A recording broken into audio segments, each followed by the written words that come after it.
Good morning and welcome back to Football Morning Show. Masih bersama gue Hanif Tamrin yang tetap setia menemani aktivitas pagi kalian setiap jam 7 pagi my friends. Dan tentunya gue ingin minta maaf dulu karena kemarin FMS tidak mengudara. Karena memang kemarin itu gue live reaction bersama Rexona ya, dengan halftime show yang baru selesai di Tebet jam 6:15 lah ya itu, dan harus balik ke BSD karena studio FMS ada di BSD. Jadi pasti udah lewat dari jam tayang jam 7 Football Morning Show. Jadi gue pikir nggak apa-apa, kita skip dulu episode kemarin dan kita kembali mengudara di hari ini ya. Dan ingin menyapa dulu tentunya para my friends yang tentu setia absen di kolom komentar dengan berbagai macam profesi. Ada tukang jemur padi, ini dia. Penting sekali tukang jemur padi ini ya. Dan juga penjual knalpot racing. Ini nih yang bikin komplek kita jujur agak menggelegar ya my friend. Seperti ngoroknya Waldo ya, yang merupakan bagian dari skuad Subaton kita. Dan ada juga penjual santan kelapa. Kalau nggak ada santan kelapa my friends, kita tidak bisa makan rendang. Jadi ini esensial sekali. Dan terakhir tentunya ada sopir truk. Nah, buat my friend yang itu tentunya sedang menjalani profesi sebagai sopir truk meskipun kerjanya sering di outdoor, mungkin AC-nya mati ya di tempat-tempat tertentu ya, panas-panasan, tidak ada ceritanya kalian itu harus bau badan itu tetap dilawan ya. Dan cara melawan bau badan tentunya apalagi kalau bukan Rexona Men Ice Cool yang memiliki satu-satunya teknologi breakthrough pertama kali amino aktif. Memberikan 3 kali proteksi lebih kuat dari keringat dan bau badan untuk kamu yang memang aktif ya. Orangnya suka olahraga ya, suka bergerak dan juga sering berada di luar ruangan. Oke, itu dia my friends.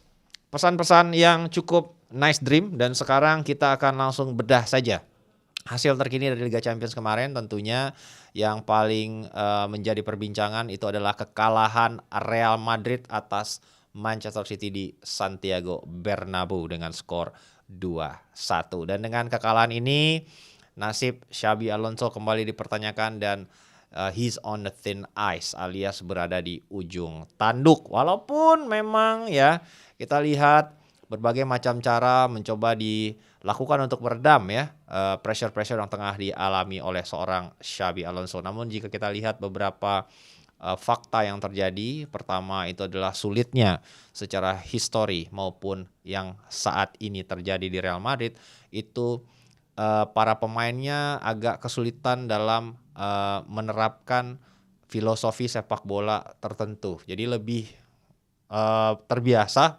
bermain sebagai tim individualistik gitu, atau memang mengoptimalkan kemampuan individu dari beberapa pemain kunci. Jadi tim ini dibangun atas kemampuan beberapa pemain tertentu. Dalam hal ini tentunya pasti tuan muda Kylian Mbappe, Vinicius Junior, Jude Bellingham.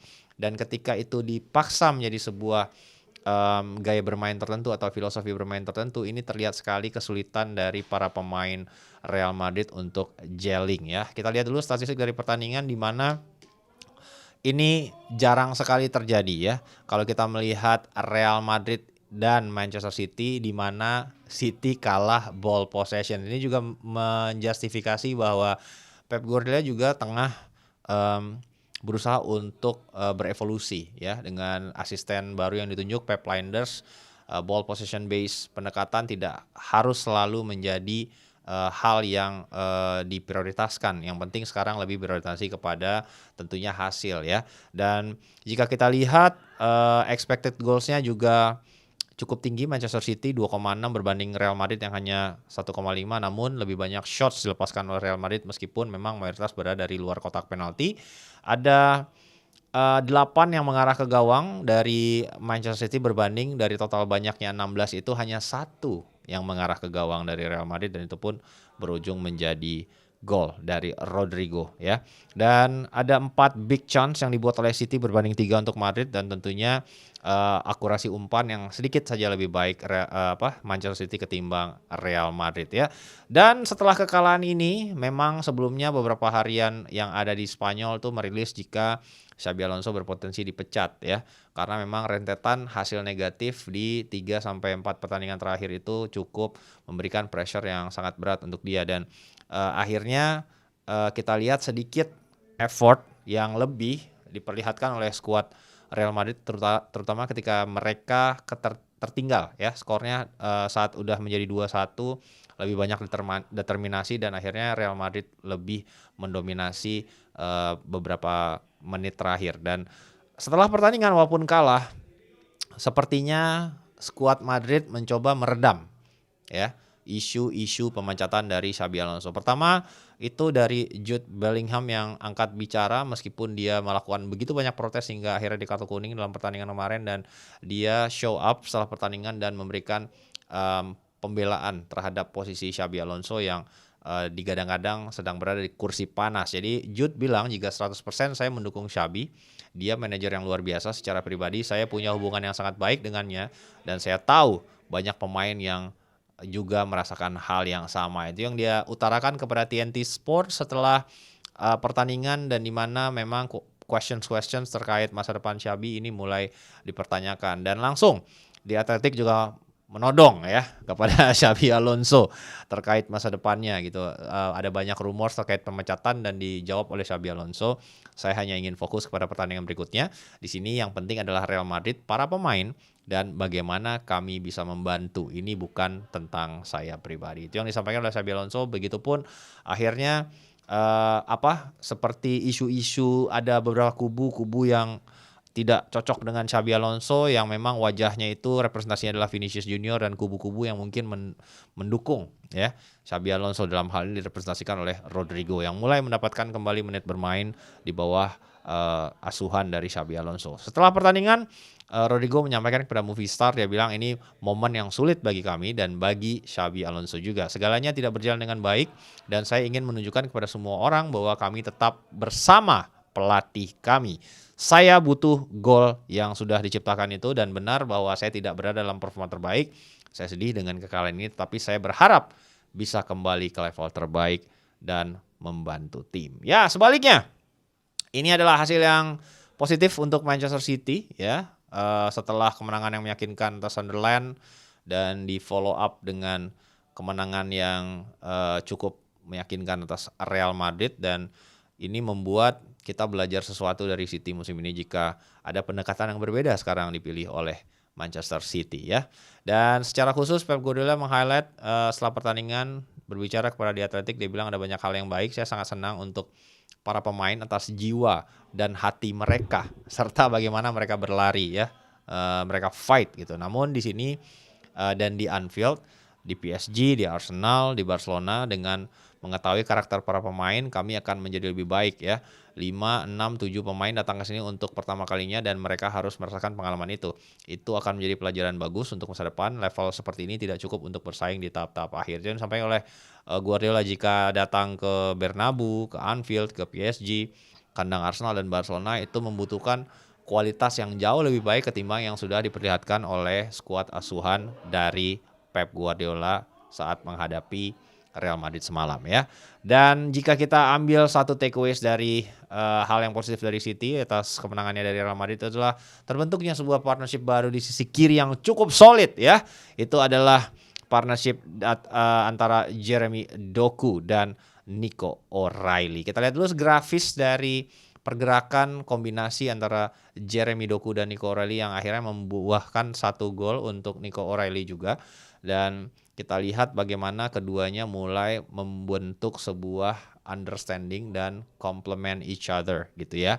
Dan itu yang kita ingin lihat karena memang kan Nico O'Reilly ini adalah produk akademi dari City, sementara Jeremy Doku juga didatangkan dengan mahar yang tidak terlalu tinggi gitu. Dan ini bisa membuat ada solidify dari sisi kiri Manchester City yang selama ini mungkin selalu tinkering gitu ya. Dan akhirnya kita semua tahu sekarang siapa yang mengoccupy posisi starter baik di posisi bek kiri maupun di sayap kiri bagi Manchester City pada musim ini. Dan berikutnya kita maju ke hasil kemenangan besar 3-0 Arsenal atau klub Bruges, di mana tentunya berkat doa-doa tumpeng gua secara khusus dan juga pastinya foto-foto yang sudah ditempatkan di tumpeng itu ya antara Madueke, Coach Justin dan juga Mikel Arteta membuat Madueke tampil gacor. Iya, ini membuat Arsenal berada di pucuk ya klasemen Liga Champions ya.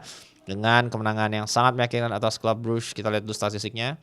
menguasai 51% penguasaan bola berbanding 49% Bruges. Ada 2,9 expected goals dan juga 20 shots dilepaskan oleh Arsenal. Dari 20 itu 11 mengarah ke gawang dan ada 5 big chance yang tercipta. Dan akurasi umpan pun cukup baik ya, 88% ya. Tentu sekali lagi ini kita lihat dulu secara khusus ada sebuah wonder goal yang diciptakan oleh seorang Noni Madueke. Kita lihat pergerakannya my friend ya. Dari tengah dibawa sendiri ya, melewati 1, 2, 3 pemain dan akhirnya melepaskan sebuah tendangan roket yang bersarang ke ujung gawang dari Bruges. Dan kalau kita lihat kenapa kawan kita ini bisa gocor, tentunya kita kembalikan ke momen tumpeng itu ya. Di mana momen tumpeng itu my friend itu mengalahkan seluruh petisi-petisi yang dibuat oleh fans Arsenal sendiri untuk menggagalkan transfer Madueke dari Chelsea ke Arsenal ya. Berkat doa, berkat tumpeng ya, itu kita lihat betapa gacor dari seorang Noni Madueke. Dan namun ada juga sisi positif, ada sisi juga negatif di mana meskipun diberikan kesempatan sebagai starter, Victor Gyökeres masih belum bisa menemukan gol dalam dirinya ya. Kalau kita lihat sebenarnya ini adalah perfect occasion bagi Gyökeres untuk membuktikan ketajamannya karena dari sisi lawan tidak terlalu berat gitu ya. Jadi sebenarnya ini bisa digunakan untuk menaikkan kepercayaan diri jika Gyökeres bisa membuat 1 sampai 2 gol. Namun apa daya pergerakan dan juga produktivitas belum maksimal sehingga dia harus diganti oleh Gabriel Jesus di menit 60-an. Kita lihat dulu statistik dari Victor Gyökeres bermain selama 63 menit. Melepaskan 3 tembakan dan hanya 1 yang on target dan membuang 2 peluang besar ya. Jadi ini harus segera ditemukan solusinya karena sepertinya seolah-olah memang permainan Arsenal belum mengkomplement hal-hal yang bisa dimanfaatkan dari permainan seorang Victor Gyökeres ya. Jika Gyökeres sedikit sedang bersedih karena belum terlalu maksimal penampilannya, ada kawan kita yang comeback ya. Gabriel Jesus akhirnya kembali setelah cedera panjang dan itu menjadi angin segar bagi karir sang pemain asal Brazil ini. Dan dia menyampaikan setelah pertandingan, jelas saya ingin mencetak gol, saya punya beberapa peluang, tetapi meskipun begitu saya sangat bahagia dan puas karena bisa kembali bermain dan kemudian melakukan beberapa sentuhan seperti yang saya lakukan malam ini. Cara saya bergerak, cara saya menjaga bola, saya merasa lebih dari siap. Itu yang disampaikan oleh Gabjes ya kepada official website dari Arsenal terkait comebacknya ya sang pemain ya dari cedera yang begitu panjang. Oke. Dan setelah tentunya Arsenal kita masuk ke tim yang tentu sangat-sangat ditakuti oleh seluruh kontestan Liga Champions pada musim ini, itu adalah Pafos ya, Pafos dari Siprus my friend. Ini tim yang sangat-sangat menjadi menimbulkan kekhawatiran ya bagi seluruh kontestan Liga Champions. Dan Pafos bermain menghadapi Juventus dan Juve mengalahkan Pafos dengan skor 2-0 ya. Itu pun diraihnya dengan susah payah karena memang Pafos ini juga sangat-sangat kuat sekali ya my friends ya. Dan ada beberapa takeaways yang bisa kita petik dari kemenangan Juventus atas Pafos ini, di mana akhirnya Spalletti kembali mencoba menguji formasi baru dengan formasi 4-2-3-1. Namun memang hasilnya belum maksimal ya. Yang terjadi adalah belum ada terjemahan yang jelas dari para pemain Juventus untuk bisa mengakomodir formasi favorit dari Spalletti 4-2-3-1, dan itu juga ditanyakan oleh wartawan ya kepada Spalletti setelah laga selesai. Apakah kedepannya Juventus akan terus menggunakan formasi ini ya? Dijelaskan oleh Spalletti itu tergantung lawan. Saya sebenarnya ingin melakukan beberapa perubahan di babak pertama, tetapi saya khawatir justru membuat para pemain semakin bingung. Ini adalah sesuatu yang sudah kami coba dalam latihan, jadi hasilnya bekerja dengan sangat baik. Kami lebih terorganisir, lebih menentukan juga untuk membawa pulang kemenangan. Itu yang disampaikan oleh Spalletti ya dari Sky Sports. Dan tentunya juga beberapa fokus tertuju kepada sang wonderkid Juventus, itu adalah Kenan Yildiz ya, yang tampil pada pertandingan melawan Pafos ini cukup bagus dengan penampilan yang cukup gemilang, hampir menjadi man of the match ya, tapi kalah oleh Weston McKennie aja yang mencetak 1 gol juga ya bersama Jonathan David ya. Dan setelah pertandingan Yildiz menyampaikan jika itu penampilan yang bagus, saya merasa babak pertama juga bagus dan kami hanya kurang gol. Tetapi setelah jeda kami tampil lebih baik, determinatif dan bermain dengan baik. Kemenangan ini untuk tim, saya juga bermain lebih baik. Ketika saya gagal mencetak gol seharusnya memberikan assist untuk David. Tetapi saya tidak melihatnya. Setidaknya saya berhasil melakukannya di kesempatan berikutnya. Itu yang disampaikan oleh seorang Kenan Yildiz, dan kita setelah itu akan lihat apakah setelah ini Kenan Yildiz akan menyelesaikan permasalahan kontraknya yang berlarut-larut bersama Juventus ya, yang sekarang negosiasinya juga tidak kunjung selesai. Ya, dari pertarungan yang sangat sengit antara tim yang sangat kuat di Liga Champions, Pafos, dan Juventus, kita akan terbang ke Milan, di mana memang berita terkini mengabarkan jika AC Milan tengah mengincar Zikri untuk jendela transfer Januari. Ya, ini yang menjadi sebuah berita yang cukup hangat karena memang Milan sepertinya sangat membutuhkan seorang target man, dan Zikri ini dilihat sebagai profil yang cocok ya. Dan diberitakan oleh Football Italia jika memang Milan sudah membuka pembicaraan untuk mendatangkan Zikri via agen yang sangat ternama, itu adalah Kia Joorabchian ya. Ini mantan agennya Carlos Tevez nih my friend ya. Dan Milan ini menargetkan Zikri untuk bergabung dengan mereka di jendela transfer Januari ya. United bersedia meminjamkan ya, melepas Zikri dengan opsi peminjaman, namun hanya dengan klausa obligasi pembelian. Jadi ketika masa peminjaman selesai, ini tim-tim yang ingin mendapatkan jasa dari Zikri ini wajib menebus kontraknya dengan harga 35 juta euro ya, kurang lebih sama seperti investasi yang dikeluarkan oleh United untuk mendatangkannya saat pertama kali pindah dari Bologna ya. Namun upaya Milan untuk mendatangkan Zikri ini akan mendapatkan perlawanan dari AS Roma yang juga menuntut seorang striker murni untuk melengkapi desain dari timnya bersama Gasperini my friends ya. Dan Roma ini ingin mendatangkan Zikri juga di Januari setelah tentunya menjual dulu pemainnya, itu adalah Dovbyk ya. Dan Milan menyiapkan alternatif apabila memang jika sampai kalah dari perburuan Zikri itu mencoba mencari alternatif yang mungkin lebih murah dalam diri seorang Niklas Füllkrug dan juga Mauro Icardi ya.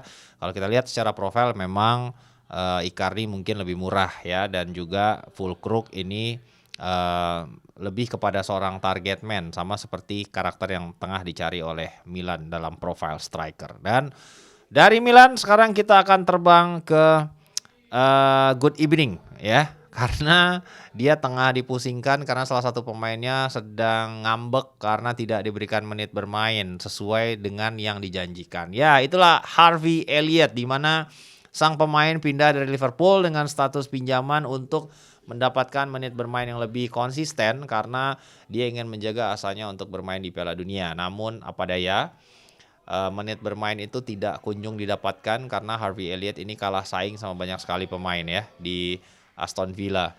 Buendia kembali fit, bahkan ada Ross Barkley di situ. Dia menjadi opsi terakhir dan jarang sekali mendapatkan kesempatan sebagai starting 11 dari timnya Unai Emery ya.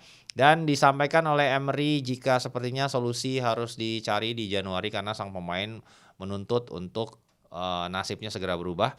Dan Emery menjawab kepada wartawan jika semoga kami bisa menemukan solusi untuk Harvey Elliott agar bisa mencoba bermain secara konsisten dan melanjutkan karirnya bersama kami atau tidak. Saya sudah berbicara dengannya 2 atau 3 kali. Pertama tentang keputusan saya dan juga situasi yang tengah dia hadapi. Dia berstatus pinjaman, bermain untuk kami, tetapi dia belum tentu menjadi tambahan permanen untuk kami. Dalam artian dipinjam tanpa ada klausa obligasi pembelian ya.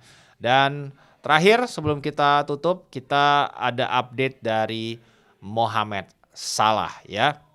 Setelah menjadi perbincangan yang sensasional belakangan ya, kita semua tahu dengan statement yang sangat-sangat bombastis, Kini menjadi pertanyaan itu adalah kemana mungkin destinasi yang akan dituju oleh Mo Salah di bursa transfer Januari setelah tentunya selesai membela Mesir di kompetisi AFCON ya.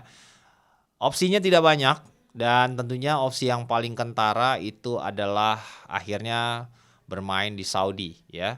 Setelah sempat mendapatkan penawaran mega transfer dari Saudi dengan iming-iming gaji yang fantastis, sepertinya penawaran baru akan segera dilayangkan ya oleh klub-klub yang berada di Saudi Pro League untuk Mo Salah ya, dan ini dikonfirmasi secara khusus oleh CEO dari SPL ya, itu adalah Omar Mugarbe ya, ketika diwawancarai oleh BBC dalam forum Sport Summit di Riyadh ya. Disampaikan oleh Omar, Mohamed Salah akan diterima dengan baik di Liga Saudi, tetapi klub-klub lah yang harus bertanggung jawab untuk bernegosiasi dengan para pemain. Tapi bisa dipastikan jika Salah diincar oleh tim-tim Saudi Pro League. Itu yang disampaikan oleh Mugarbel, dan kita lihat nanti seperti apa dinamika transfer yang akan terjadi terkait diri seorang Mo Salah untuk masuki jela transfer Januari. Kita juga akan ada satu sesi bersama Fabrizio Romano ya. Dan gue juga mengingatkan kalian akan ada satu episode spesial yang akan kita publish ya besok, eksklusif interview bersama Casemiro ya. Akhirnya mendapatkan kesempatan mewawancara pemain MU ya, dan langsung dapatnya Casemiro ya, meskipun banyak sekali pertanyaan gue yang disensor my friend, tapi itu tidak apa-apa karena memang kita udah lama banget mendambakan bisa mewawancara pemain MU ya, karena itu doang yang kurang kemarin pas Subaton season 1. Dan sekaligus gue ingin mengatakan kalian juga untuk tetap nonton Subaton season 2. Yang mungkin nonton Subaton season 2 akan bisa nonton duluan wawancara spesial Casemiro, dan kalian juga bisa mendapatkan banyak sekali perks ya di Subaton season 2 untuk membantu kami untuk mencapai milestones itu live ya dengan JIZ langsung di Italia ya. Menu Subaton season 2 itu seru banget karena akan ada banyak bintang tamu. Itu ada Panji Pragiwaksono besok, berikutnya itu ada main bola bareng Coach Justin, berikutnya lagi itu adalah Pratama Arhan ya, kita live di Bangkok nanti. Terus juga ada kedatangan dari King Dean Kate dan juga Afif, dan juga kita akan terbang ke Italia untuk live pertandingan Sassuolo melawan Torino di tanggal 21, kemudian untuk live bareng JIZ di training groundnya Sassuolo tanggal 22 Desember, dan 23 kita akan terbang ke Como ya untuk bisa ngubek-ngubek stadion Como itu seperti apa. Dan yang paling ini sebuah breaking news yang baru lah dari kita itu adalah kita akan IRL ya di tanggal 27 Desember pertandingan Persib melawan PSM Makassar. Nah, ini yang jadi yang baru di FMS nanti dan juga di IRL pertandingan kita my friends. Kenapa? Karena gue akan resmi memulai mencoba ngonten itu sepak bola lokal, karena gue ingin ngangkat industri itu bisa lebih tinggi value-nya. Kita liatin kalau bola lokal itu juga seru, bola lokal itu juga hype penontonnya bagus, ada banyak sekali UMKM di sekitar stadion. Kayak gimana gue ingin merayakan selebrasi golnya dengan supporter yang ada di stadion. Kalau stadionnya itu juga aman gitu, permainannya juga seru untuk kita nikmati. Dan yang paling penting